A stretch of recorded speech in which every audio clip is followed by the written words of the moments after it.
How to include death like's goon into manga.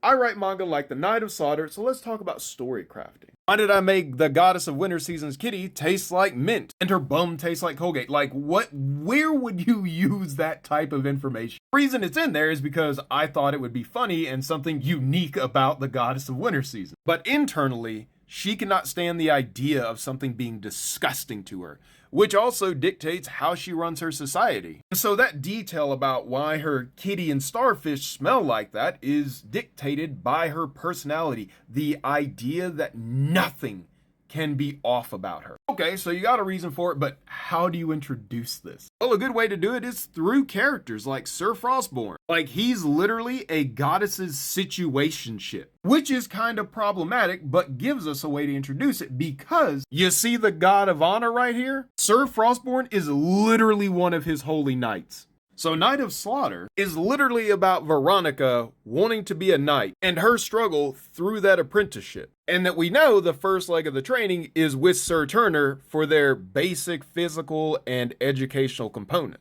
So it reasons to stand that whether or not we follow Veronica through this portion of the journey, we will be going through the other knights of the order. And so when the apprentices go through Sir Frostborn's training, that piece of information could easily be displayed either through dialogue with him, because he's very boisterous. He's very proud that he's banging a goddess. And so when you got a bunch of teenage apprentices who look up to these people and some testosterone flowing here and there may be stories and he might be happy to tell about his time with the goddess. Another way to do it is in my series, The Devil's Deal. Selma sells her soul to this devil, and he's basically an acquisitions lawyer for eldritch beings in hell. And so part of his contract to an eldritch being who's going to give Selma some power, he needs to send her to them. And so here's a sneak peek into chapter 17. Selma may get exposed to some universal truths, which in turn might reveal stuff about Reaper, goddess of death, and Cypher, goddess of the void. And so this is a way to give some of that extra unique little details. It's all about being creative, and these little things will kind of help the world pop a little bit. Because they're memorable. How many series do you know where a goddess's bum tastes like Colgate? If nothing else, it's a talking point for the series. So if you found this helpful or just thought it was unique, grab a copy of The Knight of Slaughter